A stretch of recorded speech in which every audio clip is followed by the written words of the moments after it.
¿Me puede ordenar, diputado? Es usted jefe de bloque. Se interrumpen entre ustedes. A mí no me peleó tu 10. A mí no me peleó tu 10.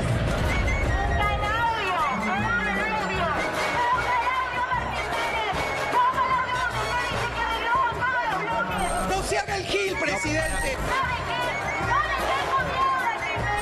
Entre nosotros, no nos hagamos los gil. Sabo, ¿qué querés? ¿Que te dé un pico?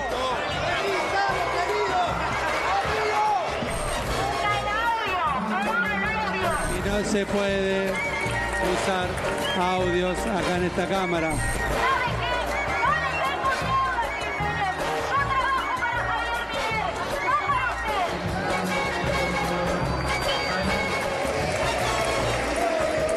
Esto fue una parte de la sesión del día de ayer. Ya lo saludé a Nicolás Massot. ¿Qué haces? ¿Cómo estás, Nico? ¿Bien? ¿Qué ves esto y en el que no participaste, quiero decir? ¿Pero qué ves? Y lo mismo que todo el mundo. No es una imagen que como parte uno esté conforme o le dé orgullo, ¿no? Yo lo atribuyo un poco a dos cosas. Primero, todo el sector público, con el paso del tiempo, no tengo específicamente la razón, pero el nivel generalizado, y hablo en primera persona, no quiero ponerme en ningún otro lado, ha ido en decadencia. Y después, antes, por ahí cuando vos eras más joven que ahora, claro. Y cubrías política, en el Congreso, vos cómo te dabas ¿quién te seguía? Bueno, los muy interesados, que por ahí hasta iban a las tribunas, o la gente que te leía a vos o a todos los que reporteaban políticamente lo que había pasado el día anterior. Pero el control de lo que querías contar lo tenían ustedes, ¿no? Algo que cambió positivamente, por supuesto, en esta era ya extendida de redes sociales, es que lo puedes seguir en vivo, lo puede seguir cualquier persona, pero claro, nadie te sigue todo un debate, nadie te mira por YouTube la argumentación de cada uno de los diputados. ¿Qué es lo que trasciende ahora? Bueno, son enlataditos, recortaditos, ¿no? Entonces, lamentablemente, no pocos diputados y diputadas empiezan a orientar su labor a esos enlataditos de 40 o 50 segundos, ¿no? Entonces, la intervención imaginan, para el recorte. Claro. Imaginan la sesión pensando en qué momento van a obtener eso, ¿no? Y bueno, se producen estas cosas. El gobierno dice esto, lo estoy simplemente poniendo como crónica, no como valoración. Fue una gran victoria, adentro y afuera del Congreso. Afuera porque no pasó nada, hubo un operativo muy particular, y adentro porque logramos sacar que nos deleguen la facultad para negociar con el fondo. ¿Es una victoria para el gobierno? Yo creo que es una victoria para el gobierno, que no se puede considerar una victoria para el Estado.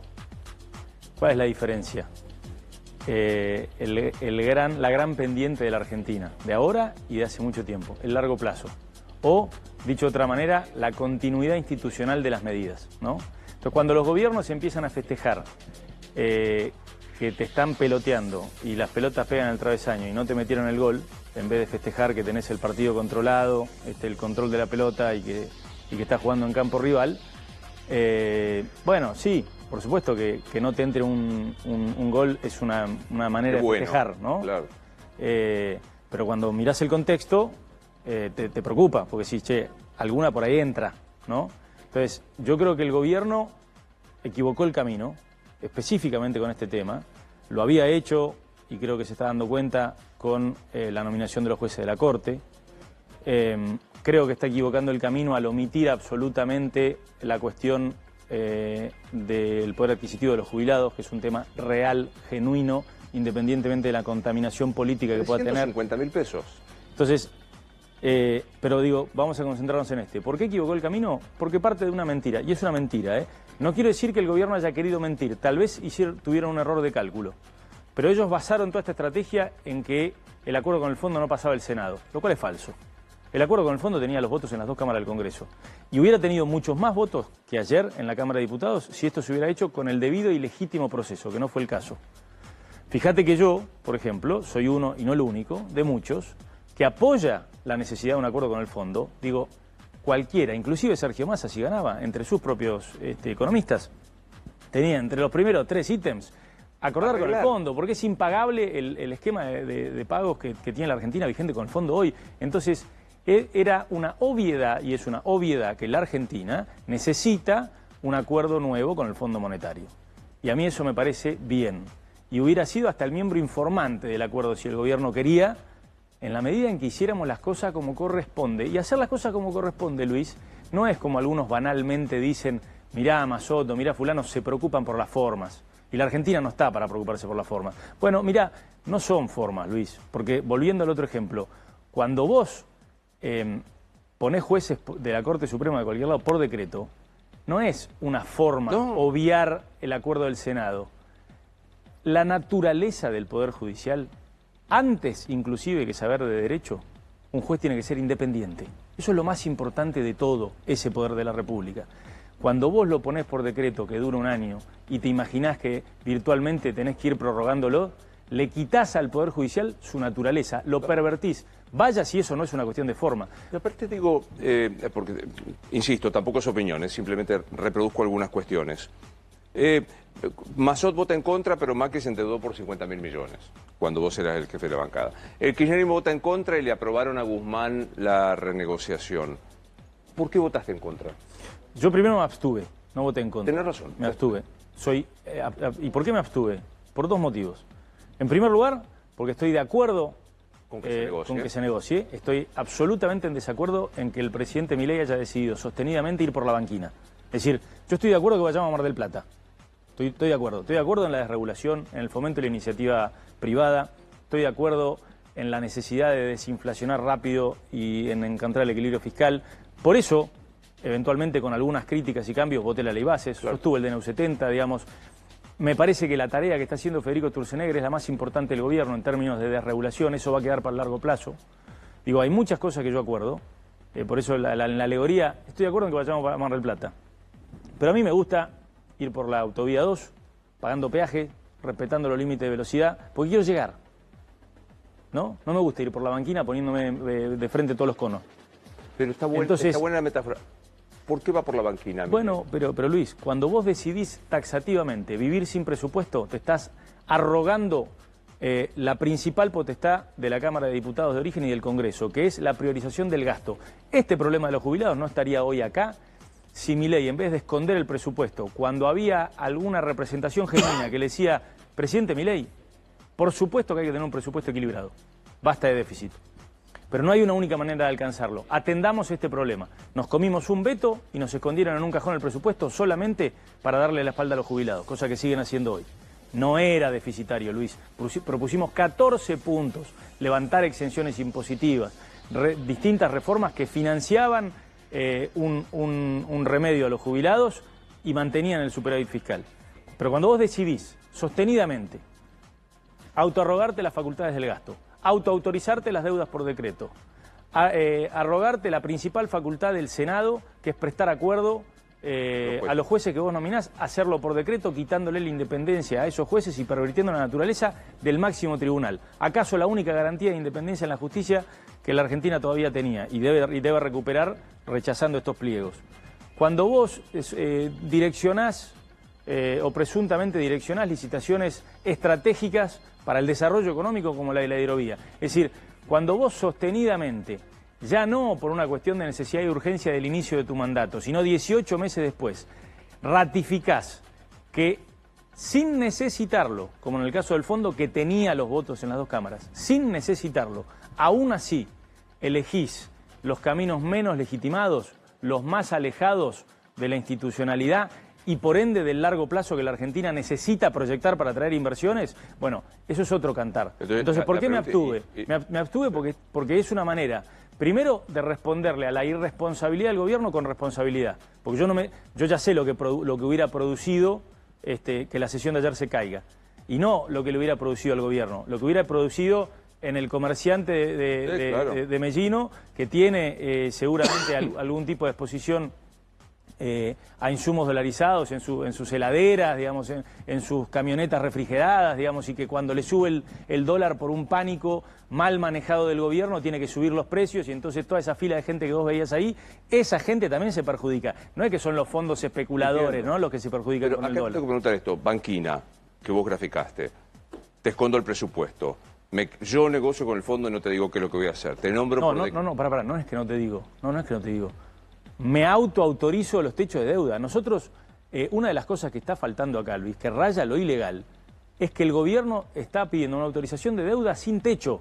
Vos sabés que, por ejemplo, el gobierno puede ir pasado mañana y anunciar un acuerdo con el fondo por 80.000 millones de dólares. Y no tiene. Podría pasar. Podría pasar. ¿No? No va a pasar, no lo van a prestar, pero... Pero porque no nos lo van a prestar. Claro. Es decir, el gobierno tiene las manos totalmente Pero vos decís, desatadas. jueces, presupuesto, deuda, Licitaciones, licitaciones. criptoestafas.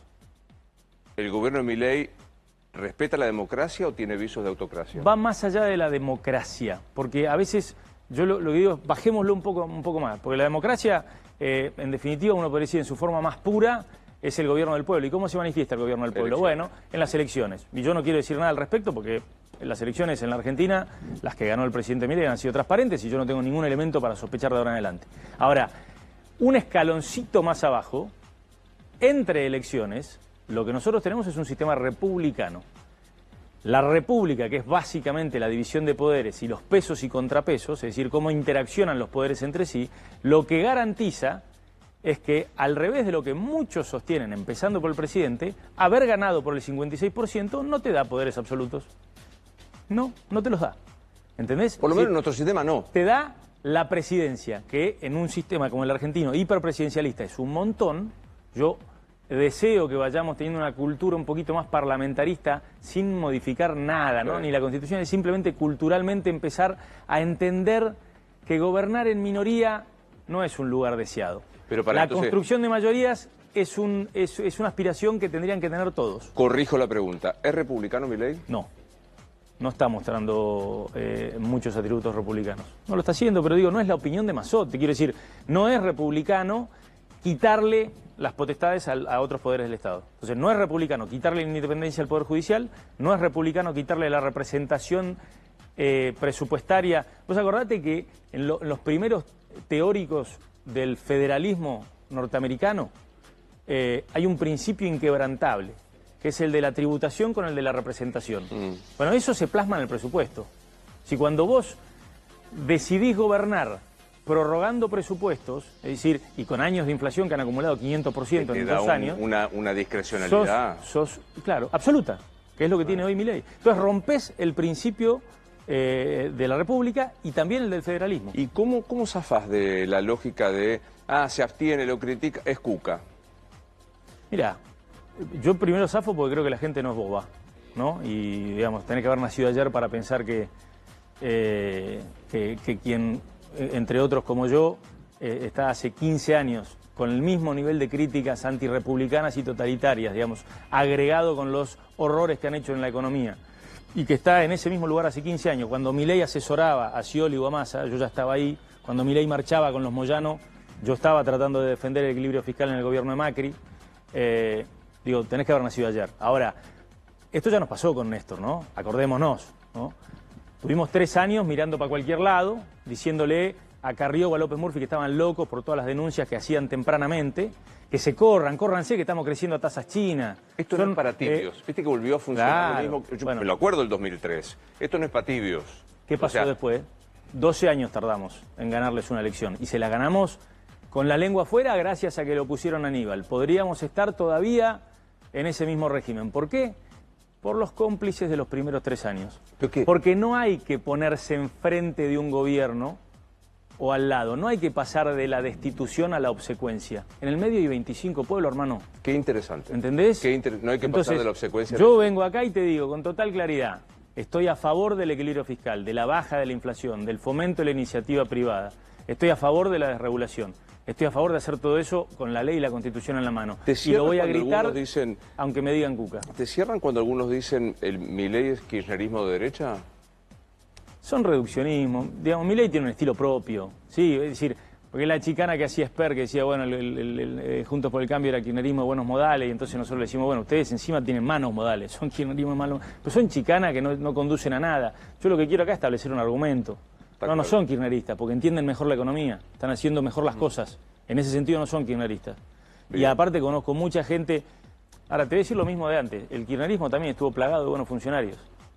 Y yo lo digo esto y me hago cargo y sé que me van a Te van a- recortar. te van a matar. Pero que hagan lo que quieran, ¿entendés? Porque, ¿sabés qué es lo importante? Empezar a correr el velo. Es decir, hablemos con la verdad. Debatemos de las cosas, Hablemos aparte con la verdad. debatamos de las cosas, Porque aparte ¿verdad? ellos también consideran que el kirchnerismo tuvo buenos funcionarios. Porque Franco hasta diciembre del 2023 era el delegado de Cristina en Washington. Scioli era su principal alfil. Digamos, entonces vamos, chicos. Está Última, lleno muy de- cortita. Había un partido llamado PRO, me parece, una vez. Existe todavía, tengo buenos amigos ahí. Y ojalá recupere en este momento que estamos hablando, digamos, hay que decirlo completo, propuesta republicana. Y yo estuve muchísimos años y le reconozco un valor en su rol histórico al expresidente Macri y a muchísimos actores de ese partido que, como te digo, son gente que respeto y tengo muchos buenos amigos. Espero realmente que el PRO vuelva a las bases, recupere la esencia y como nosotros hacemos, los que estuvimos en el PRO y en diciembre del 2023, cuando tanto Patricia como Mauricio querían tirarse de clavado dentro del gobierno de Milei, Pichetto, López Murphy, Emilio Monzó, Margarita Stolbizer, yo y muchos otros, dijimos, miren, nosotros vamos a colaborar con la gobernabilidad, pero desde nuestro lugar. Ustedes quieren ir allá, hasta acá llegamos nosotros. Ojalá que el PRO recupere ese énfasis por la iniciativa privada, el equilibrio fiscal y el orden económico con valores republicanos. Bueno.